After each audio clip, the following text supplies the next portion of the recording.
believe we are live. Just going to double check in my group that we are.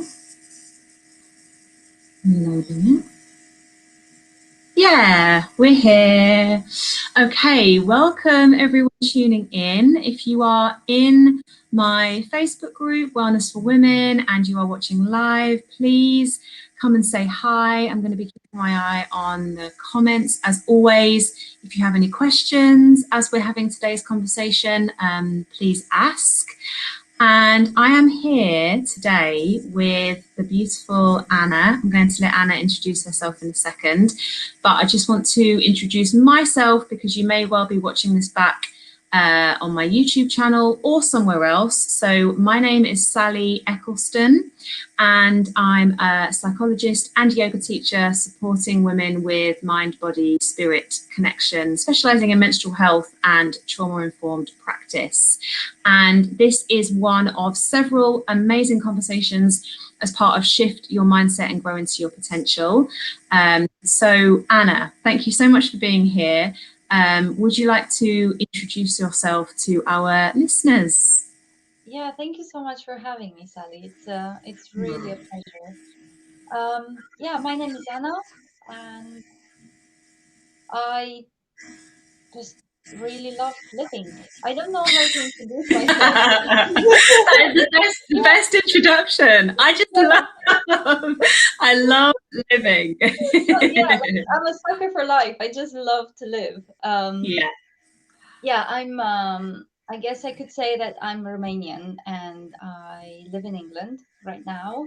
I left Romania about almost 5.5, 6 years ago, because I wanted to rediscover certain things.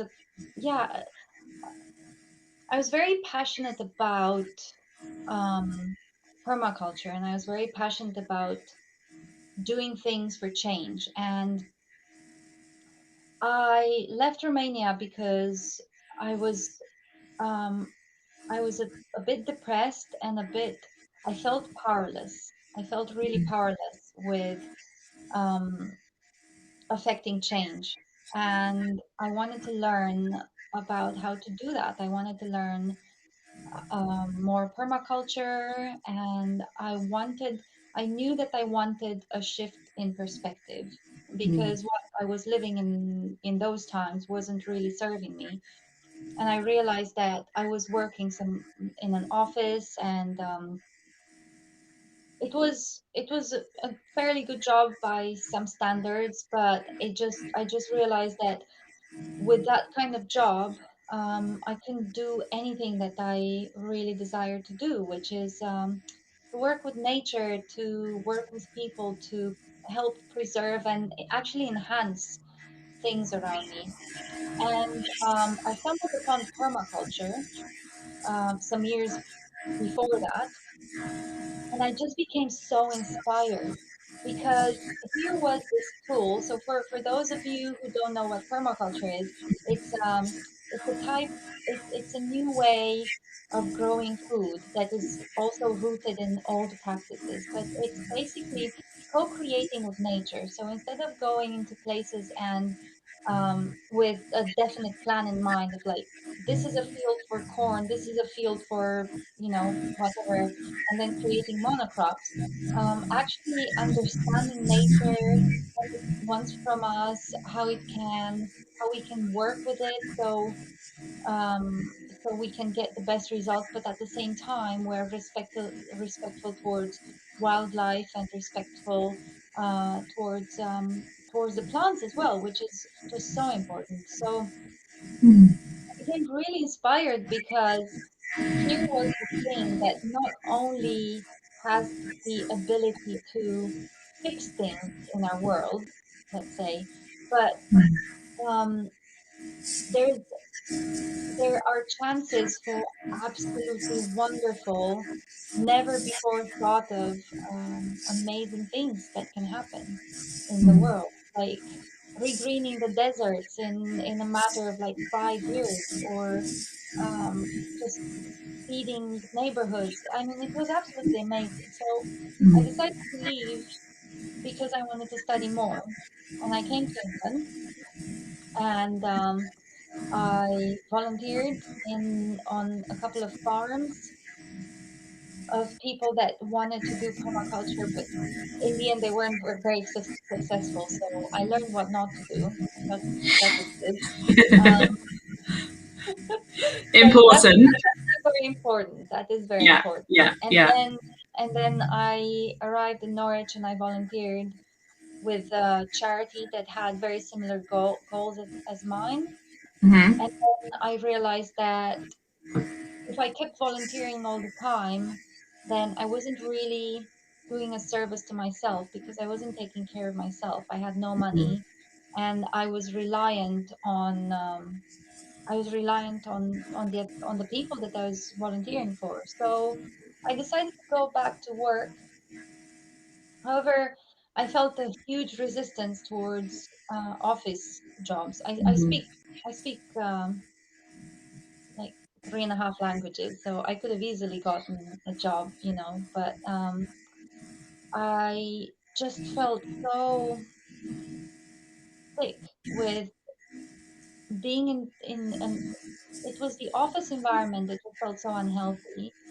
And also, I just didn't feel like I wanted to contribute to the way the world was working because I didn't feel that it was healthy for me or for others. It didn't matter how much money I could have made from it. It just wasn't really aligned. So I just decided to do cleaning because I had worked in office environments and studied and so on, but office environments for about 10 years, and I felt my body absolutely collapsing. Like I was addicted to being static. I was depressed. I was smoking a lot. I was a heavy smoker, and I just couldn't get out of it. Sometimes I would cry myself to sleep at night, um, feeling desperate that I was not gonna like I was gonna be cursed to having to smoke all the time because sometimes having a cigarette and the coffee was the only thing that would get me up at night in the morning. It was the only like I'd go to bed and I'd be like, it's okay, I can get up and go to work tomorrow because I'll make myself a cup of coffee and I'll have a cigarette and I'll have some time for myself. It was it was just very unpleasant and sad, and everyone around me was just I know everyone was like zombies, and I didn't want to do that. So I started doing cleaning, and I'm very passionate about that. Um, I had the good fortune to have a mother who taught me how to clean properly, and also um, because I'm a very spiritual person and because I just love life and I love things and people, um, cleaning just suited me. So I started teaching eco cleaning and I also practiced eco cleaning. So I, I, I held little workshops where I taught people how to replace their common household products with eco friendly ones. The type of cleaning service that I did was eco-friendly. And in the end, um, so I did that for about 3 years, and I refined it more because as I was cleaning homes, it's a beautiful practice, but also sometimes it's a bit challenging because um, there are things where I noticed that homes are energy, and it was very difficult to show that to people. And I could feel areas in homes that were energetically neglected. Not that they're unclean, they're energetically neglected, and I wanted to speak more of that. Anyway, and then the pandemic hit, and in the meantime, I had also developed a a wonderful I would call it complementary therapy to nutrition, and I call it the psychedelic food journey. And it's a way of eating drug free but it's a way of eating where we apply mindfulness, but also a deep sense of gratitude and joy. And whenever we sit at the table, we also focus not just on what is on the table, but on the big picture of how we are loved and how food is a gift. Anyway, so it's like I lead my clients in a meditation practice, and then we eat, and then yeah, everyone who ever tried it was Blown amazed. away. Yeah. So that came out of my own practice, because in the 3 years when I did the cleaning, those were like some of the happiest years that I ever had. Like, I wasn't depressed anymore. I was very happy, and I was able to go inward.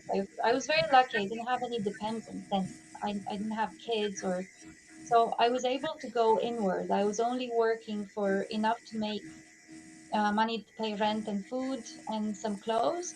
And then the rest of time, I just spent meditating, listening to books, and retuning myself to my body and the natural world. And I think that was the most important thing that I did. And then when the pandemic hit, it feels like really long-winded, like I've spoken about myself for ages, but I No, I love it. did. And I'm going to come back to some things that you've said, but no, go on, tell us. Yeah. Yeah. So yeah, so when the pandemic hit, I had I had just begun to teach the psychedelic food journey, and I was starting to transition from cleaning. So all of a sudden, I lost all my clients for cleaning, and I found myself with no money. And I was very fortunate that my boyfriend and I had decided to move in just like a week before the pandemic. So thank God for that. Um, and I didn't have any more clients for the psychedelic food journey, and it was just I had just begun it, and it was heartbreaking, and it was a moment. It it was difficult to maintain my practices as well, because I had just moved in with my boyfriend, so everything just felt like I didn't know what to do with my life and where I was heading, and it all culminated in me being getting very depressed again. Some old pattern reappeared, and I didn't pay attention to them, and then they just yeah, around October, around my birthday, I had a big mental breakdown. It was it was really big, and it was actually quite dangerous for me, because I became in the moments where of crisis, that just like I would I would be getting them like every week or so. They got amplified at some point to such an extent that I was a danger to myself, and um, it was very difficult to control myself. So I got scared for my own life, to be honest. So that was a time when I learned that it's okay to ask for help, because in all that time I was trying to do everything by myself. Mm. So, so when I did that, I got this message. I don't know even know how to explain it. I just got this. It was a particular moment where something was telling me that I need to try to do water ceremonies, and this has been my focus lately. Um, and yeah, that actually healed me. And as I was doing water work and water ceremony, and I'll explain what that is in a moment, I just I managed to get to to to dive in deeper into my emotions and into my life, to get a sense of well-being and of being held and supported and loved that I hadn't felt before. Like, I used to feel it, but it didn't have a good foundation. Like, everything that I did was like, okay, I'm building the house, but um, like, the foundation wasn't really stable, and it feels like the waterworks is the foundation to everything that I do. And then everything on top of that. works. It ties in together really beautifully. So the waterworks is uh, it's a work in progress. It's a work that I'm developing, starting from the idea that water has memory.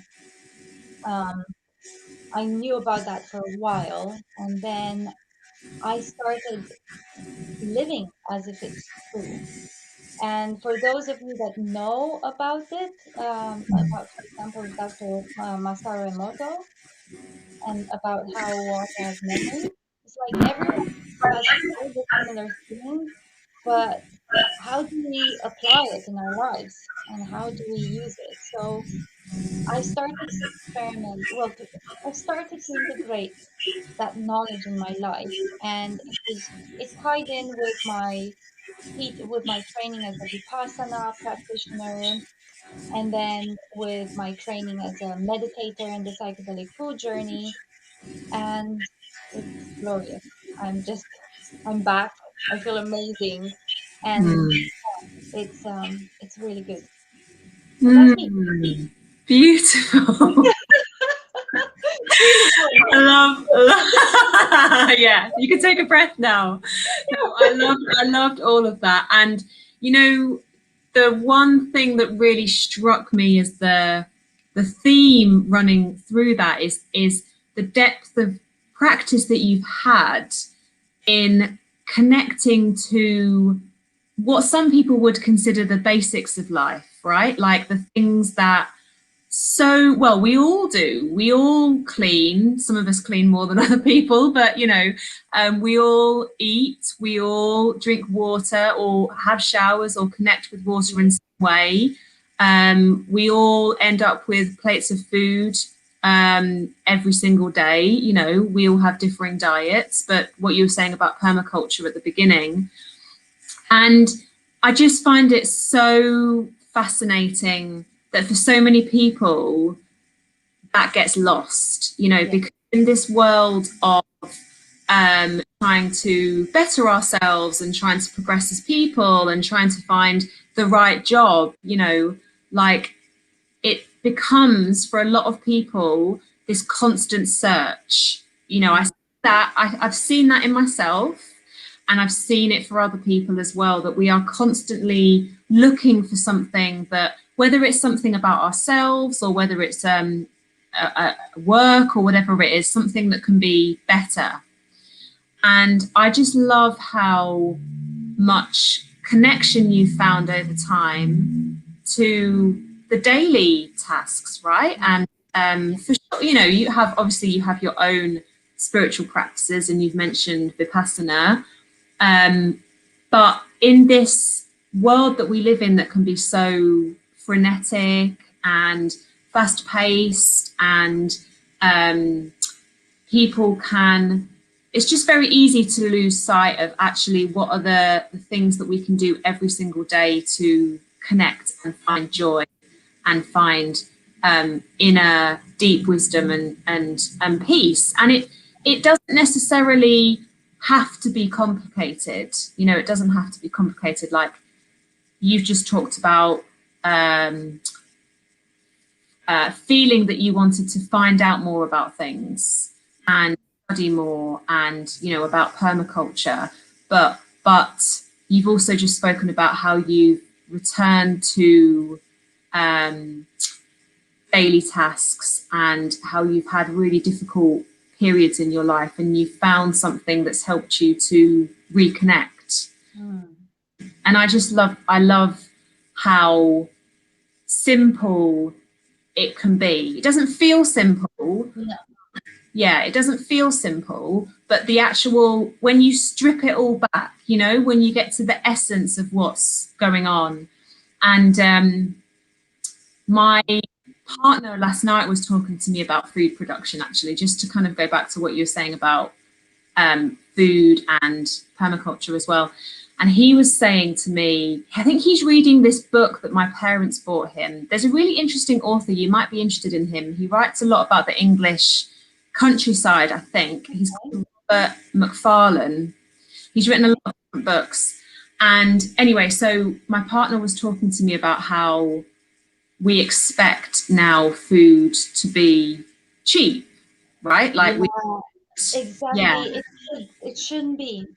It shouldn't be. yeah, yeah. Things And in the he, world should be, yeah, the way I see it, I think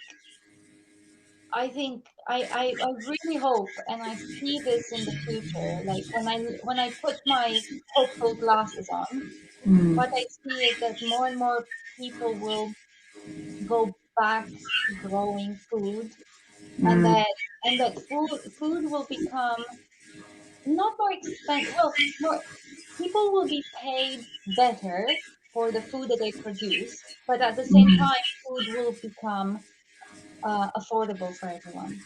yeah, People can yeah, do that, and there's yeah, so many ways in which that can happen.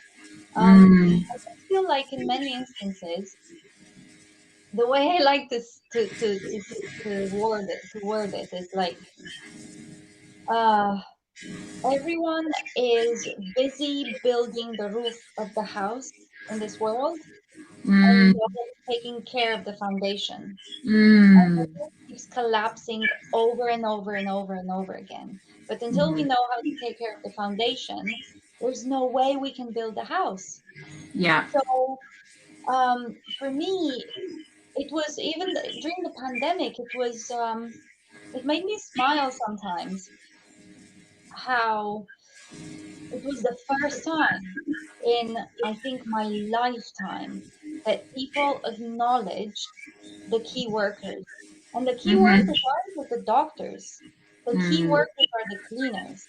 Because without the cleaners, without the people to pick up the trash, without the people to sanitize and clean our environments, without the farmers to work and distribute and give us our food, without the drivers, we would be this society would be collapsed. mm-hmm, So that's on a macro scale, and I feel like it's the same thing on a micro scale with our own homes. So the way I see it is, and I've analyzed it a lot. Like I spent years and years and years thinking about it and reflecting and listening to different things. I love science, so I listen to scientific stuff and so on. But every single time I come back to this basics, and so everyone is complaining about our planet being dirty, and no one knows how to clean it. But the thing is, in my experience, there are very few people who know how to handle their own homes. mm, And that's by no fault of their own, honestly. And yeah, yeah, because they're not being taught how to do it. Um, because our education system is concerned with fear, you know, mm, mm-hmm, um, mm-hmm, and and nobody's actually taking care of of the chakra of the root. And I think that's also why I'm so interested in working with water and everything, because water actually is at the base of everything. mm, So for me, learning how to cleanse our homes energetically mm, and how to put a good foundation, how to honor the blessings in our life every single day, that is how we start. mm-hmm, That is how we begin. yeah, Because it, um, I look around and everyone has these expectations of everyone else to recycle. And I'm like, I've seen people that are so depressed that they can't pick up, they can't do their own dishes. And I've seen people that are so overwhelmed with their own homes that they don't even know how to sort out their trash, or they mm, actually don't even know how to maintain a tidy home. How can we expect these people to recycle? That is yeah, for me. And I have a good grasp. Still, I have times when my house is a big jumble of things, because I'm human just like everyone else. And I find it difficult to recycle. And I've been doing this, you know, and I find that sometimes when I think about it, I just get so stressed out and overwhelmed that I just have to take a breather because I can't breathe. You know, when you think about the what recycling actually implies, like where do I put this? Is this even recyclable? So that's why for me it's so important to go back and take care of the basics. Yeah, Because yeah. once I do that, it's easier for me to stop over consuming. It's easier for me to get out of mental health difficulties as well. Because if I have a good environment, if if I put if I put love into my home, even if it's untidy and to the outside eye, it might look like a, you know, like a mess. Of course, everyone has different standards of what mess is. Um, for me, I feel held and supported, and I know that I can get up and within half an hour I can get myself sorted. But that's because I work a lot to put good disciplines in. When I left my parents' house, I was a mess. I was such a mess. I was oh I everything around me was a mess. And the more depressed I was, the more it felt like I was just diving into this boggy pit, and it just felt very difficult to get out of it. Um, Yeah. yeah, I lost self-respect for myself as well because, you know, I would have dishes of food and next to piles of dirty clothes and so on. But it was my mental health and also not having the good practices to take care of myself. And now it's just so much easier to get out of those places, you know. But I worked a lot. I think all in all, I've been on this journey of like setting down my roots for about 10 years since I first Yeah, learned to do takes Vipassana. time. Yeah, yeah, Yeah. Yeah. And I think we're only just really scratching the surface, aren't we, of understanding the complexity of the relationship between mental health and other aspects of our lives. Because I think people would automatically agree or assume that how you feel or how you're doing internally just reflects, you know, how you treat your body, how you treat yourself physically, how you treat your home, what kind of energetic space you create for yourself. But equally, you know, people can sort of tip the other way with the energetic spaces of yes. where It's a everything is space. pristine all the time, Exactly. right? And Yeah, it's like a that's what control. I see. That's what I Yeah. see in the world. And it's very rare that I stumble or I have the good fortune of seeing house like places that are in the middle. Mm. So I think it's good to be in the Mm-hmm. middle. Like Mm-hmm. I definitely do not want to be over sanitized and have everything like, you know, perfect all the time because I want to live. And Yeah. life means both chaos and order, and they're both good, Yeah. you Yeah. know? Yeah. So I see either over sanitized houses and just where people do things out of the fear of being otherwise, or the other spectrum where people have just given up also because of the pressure or because of um, just just being tired of being told what to do and just being tired of being told, you know, that they're not good enough or they should be in one way or another. And then, in some ways, I feel like having mess around is comforting in some way. Mm-hmm.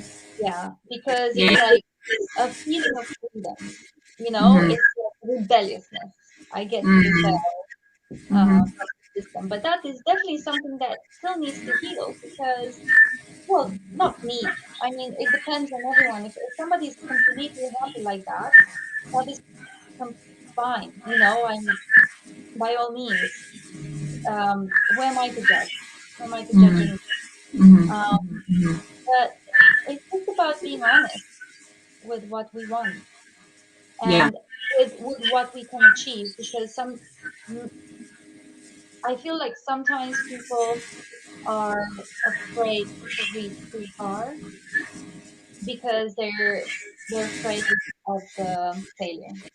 Mm, mhm. Yeah. Yeah. I love this because I think this is something that a lot of people can relate to, their relationship that you are, because it's constantly in flux, right? The relationship that you have with your home, and people kind of have these big milestones in their lives about their homes, right? So when you move out of living with your parents or Mm, buy a home, and I was writing recently about how society loves to kind of measure or judge life by the big milestones. So, mm, weddings and births and yeah, occasions, and we love to make like a really big fuss of those things, which is amazing because celebrations are very powerful for helping us to connect. But it's also the daily things that we do every single day that yeah, shape our lives. And I've really been feeling into this, the energetics of my home at the minute, actually, because we've just had a new kitchen installed and we're just deciding on a new colour for the kitchen. And I'm constantly aware of like the energetics of the room I'm in right now, because this is the room that I work in and I teach in. So just the how much like mess can easily accumulate here because I have yeah, files, I have papers. I'm always aware of like what's in the background when I'm on camera. That's been a really new thing for me over the pandemic. And when my partner first met, it was like the ultimate kind of masculine and feminine energies joining, because he's very ordered, like can't finds chaos for a long period of time really really challenging. yeah, And I sort of came swirling into his life like I could just be in chaos quite a lot of the time, which might surprise people, and I can be quite messy. So it's healthy actually, like how we kind of manage things at home, and how much attention we pay to our home, and just how it feels. And I also kind of quite regularly pay attention to my wardrobe and how my wardrobe is feeling. So I have a friend that runs something called Wardrobe Wellbeing, and I had a session with her just about that sense of your sustainability of your wardrobe, yeah, and how you can get use out of things that you want to be wearing in different ways, rather than yes, kind of constantly pulling on the same outfits and wearing things in the same way and yeah, wearing things separately. And that is kind of a similar theme, isn't it? Just thinking about the energetics of like how we put outfits together, how we feel in what we wear, how much attention we're paying to that, how much of our self-worth or our sense of self-worth is reflected with that. So how much time do we think about what other people might think when we're getting dressed, or what other people might think of our homes. yeah. That's And the thing. yeah. That was the thing that I think I healed throughout my years of doing this, because when I was so conditioned to clean my home for others, Mhm. you know, and to feel like a failure when somebody walked in and even now I catch myself if my house is a mess, from my point of view, of course, being like, oh my God, that person just walked in and it's like there's a bag here and like what do I do, or Mm, so I think that what I healed was, and what I started to do was to do these things for myself and for mm, the love and gratitude and appreciation I have for life, not for mhm, anything else. Not mhm, because not because I'm not good enough if I don't do it. Um, One of the things that really, really healed me was when I the first time that I saw and I felt my house to be a living entity, Mm-hmm. to have a soul of its own. And then every time I felt lesser than because I felt like I failed my house or something, I would go and touch a wall and say, "Thank you so much for being so patient and loving with me. And I want the best for you. I want you to shine and to sparkle because I love you so much. I can't do it now. But thank you for your patience." And in speaking like that to my house, I was actually speaking to myself as well. Yeah. And you know how everyone says you need it's a really good practice to practice self-love. Well, for Mm. so many of us, it's so difficult, Yeah. especially Yeah. if you go through times of like self-loathing and self-hate. Um, and I think that the majority of us have these things, it doesn't matter where we come from, but we have these things. So actually putting love in the objects around us and recognizing them as energetic entities, because they're a product of somebody's labor and they're Mm. also a gift from Mother Nature to us. Mm. All the Mm. resources that go in there, they're a gift. So recognizing that and then going and bonding with that object, it's like our homes are a map of our subconscious. Mm. That's what they are. So bonding with that, it means that ultimately we feel comfortable because then we do that not only to the glass or to a plant, we do it to our clothes. And then Mm. when we look in the mirror, we look at the clothes and like, oh, I'm so grateful you're in my life. You're looking really good. And then finally we get to see ourselves and be like, yeah, I'm proud of you. Mm. Good today. Look how Yeah. well the dress is fitting you, or whatever.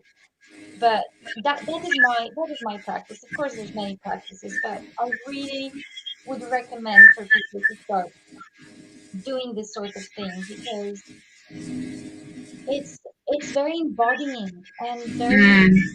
it's like, okay, so we take our place spiritually in the world and conceptually, Mm. right? We now finally start to understand what is our place in the world respective to other animals and plants and so on. But how do we root ourselves? How do we take our space physically in the world? My self-confidence grew so much by doing these practices Mm. because I know where I stand. I know Yeah. where I stand. That is so Yeah. important. Yeah. Yeah. Yeah.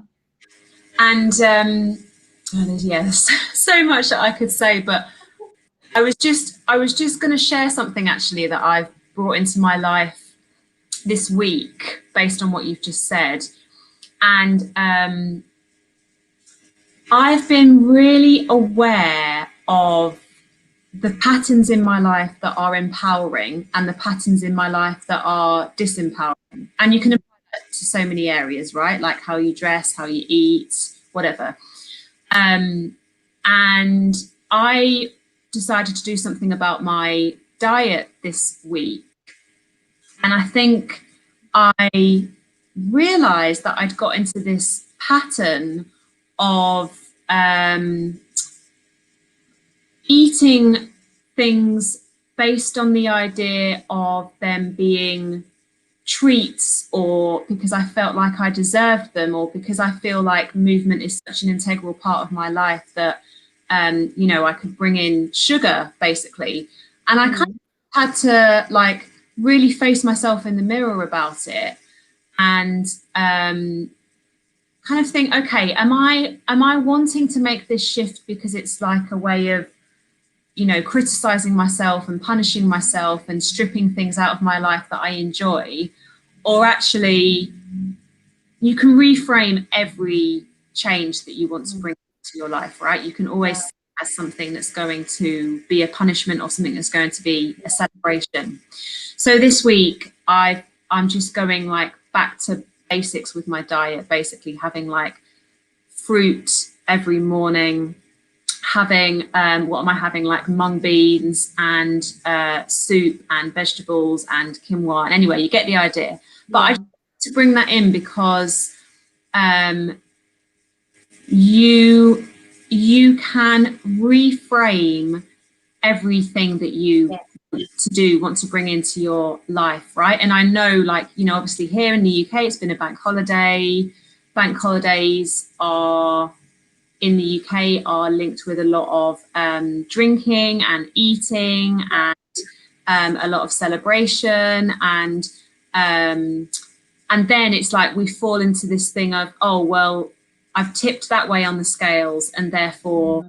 I have to tip back the other way and I have to like strip you know, loads of things out of my life and that's how some people might approach it anyway. But I just kind of was doing a lot, and it takes time and it takes a lot of like, you know, giving yourself that space to reflect and process what's going on.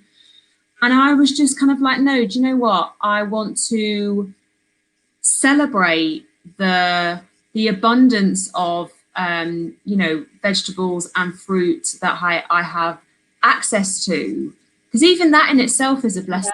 Yeah. And Yeah. yeah, because you can celebrate so much about food, and Yeah. you can Oh, celebrate having so access to a much. bakery. You know, there's so much there. But I just really felt like it was a good time for me with the weather change and the season. You know, sort of we're definitely coming more into summer now. Just to go back to that essence of like, okay, what is it about food that I want to celebrate right now? Yeah. Can And I share? for me, just felt really powerful. Yeah. Relating to that, I'd like to share something that actually helped me a lot, and it's very similar to what you say, and it's all about shift in perspective. Um, and it's actually at the basis of the psychedelic food journey. Um, so the way I see it is it's very important to understand where our decisions are coming from, because like you say, there's always two aspects to everything. There's always a positive and a negative, and it's very important when we make a decision to reflect and understand where we take it from. Is it from fear, or is it from hopefulness or joy or a positive uh, feeling? Because then it makes all the difference. It makes all the difference. So um, I had a time when I was really obsessed with being healthy and with eating healthily. Funny enough, it was a time where I didn't have any energy. I did have energy, but then it was very difficult to maintain it. Anyway, it was just very weird. I think I don't remember the name of it, but it was definitely like a food sort of craziness in my head. Um, and then I just decided to be free and to eat everything. Uh, but the way I started to do that was by understanding a core principle of the fact that my body is a lot stronger than I give it credit to.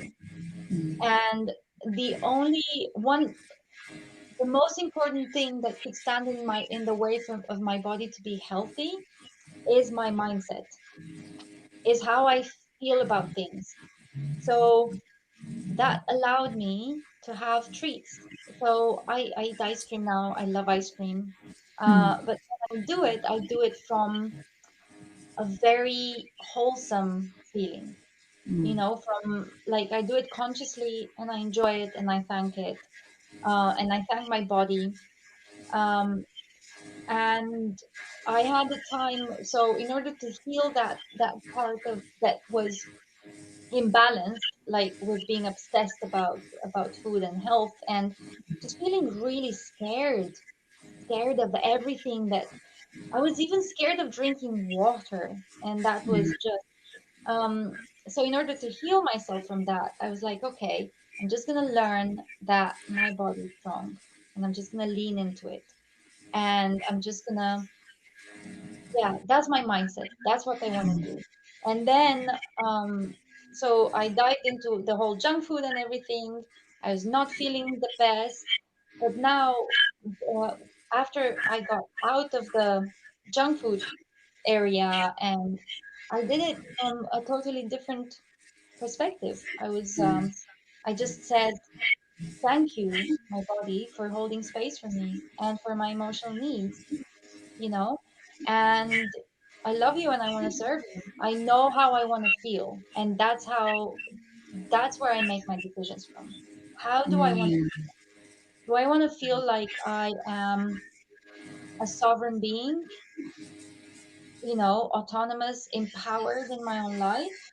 Or mm, do I want to be the slave of a health food or the slave of a non-health food? And for me, now there's no such thing as bad food anymore.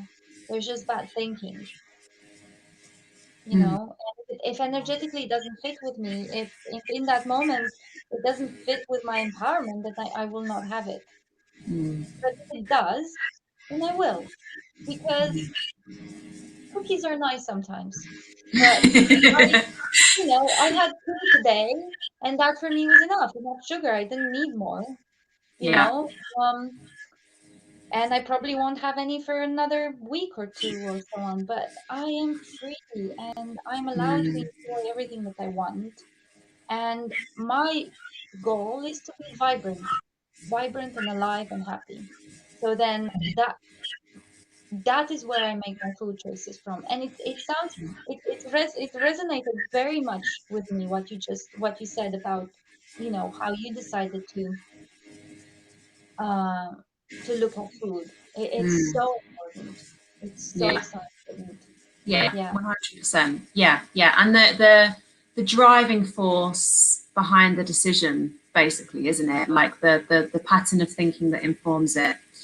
Um, I could sit here and talk to you for Yeah. a lot longer than we have, but I am going to start drawing things to an end. Yeah.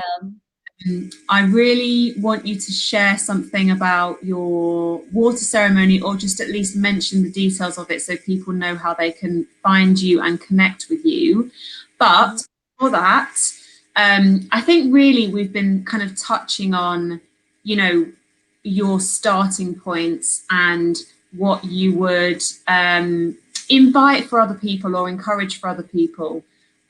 But just to sort of maybe summarize what you've said, or if there's anything else that comes up, if you were speaking to someone right now who was really struggling for whatever reason, maybe, particularly linked with some anxiety about coming out of lockdown and everything that that can bring up for individuals, what would you give as sort of some top tips or some starting points for that person? Hmm. Um, yeah, I have to go back to the water. Yeah. That is the groundwork. Um, Mm-hmm. I would say that you are strong. You are stronger than anyone around you or even yourself thinks you are. You are very strong, and your body is a miraculous machine. There are people in Chernobyl that they never left the, like, the area, and they live to be 90, Mm. and they're okay. If they can do it, you can do it. Yeah. Yeah. I love that. Yeah, yeah, and it's true. I mean, there's people there that are healthy and just, but they're in tune. They're in tune with nature. I'm not saying that their lives are perfect and everything, Yeah. Yeah. but you can do it. And um, remember remember to bless being alive as much as Mm. you can, to be grateful. Mm. Even struggles, even Mhm. struggles can Mhm. be a good thing. And it doesn't Mm. seem like it in the moment, but if you look carefully, even in the darkest depth of despair, there is. like the eye of the storm. And in the eye of the storm, there's trees outside, there's birds, there's your breath, the feeling of the air in your hair, on your skin, you know, the gratitude of the breath, or just simply the gratitude for having a bed to lie at night and take a respite and, you know, like kind of hide away from everything. And that's Mhm. and that's good. And Yeah. you don't need to do more than that, you know, for a Mm. while. You don't need to do more than that. And then Mhm. everything will just come, you know, Mhm. easily. And there is, yeah, on the other side, everything is amazing. Everything will feel amazing. And then you'll fall back and then you'll get back again. It's like, just trust Yeah. that you get back again. Yeah, Mhm. that's what worked for me. That's love. So, Yeah, beautiful. Thank you so much. Okay, very quickly. yeah, very quickly. Yes. So, if someone would want to come to your water ceremony, please tell us how they can do that and how to connect with you. yeah, so you can find me on Facebook on Mhm. Ana Dreams. It's ANA Dreams, all one word, Ana Dreams. Um, yeah, or on Instagram. We can post the links Yes, down we can. below. Yeah. Yeah, we can. Um, yeah, or you can DM me, get in touch with me. So I have, if you're on Facebook or Instagram, there's ways in which you can DM me. Mhm. Otherwise, um, yeah, I can. If you watch on YouTube, I can give my email address since I don't have a website anymore. Okay. Yeah. But I'll leave my professional email address so you can get in touch with me. And just Okay. quickly to touch on what water ceremonies are, Mhm. um, it is a time to acknowledge and start to understand what water memory is and how it can serve us, but also how we can create a positive impact in the world by understanding how the water memory works. Mhm. And it's a beautiful time of coming together and doing some healing for ourselves and the planet, and definitely some celebration. And when is the ceremony? On Tuesday, the 15th. Mhm. I decided on a Tuesday because it's a water day. Uh, Mhm. so it's right now it's scheduled at 7, but I've heard from people asking that it be at 8 so that mothers with children can attend. Okay. Yeah. So I think I will change it for 8 o'clock, actually. Okay. Okay. Yeah. Okay. But So people can get in touch with you to yeah, find out the and final details. yeah, and this one is donation based, Okay. uh, and it will be donation based for a while. Mhm. Mhm. Yeah.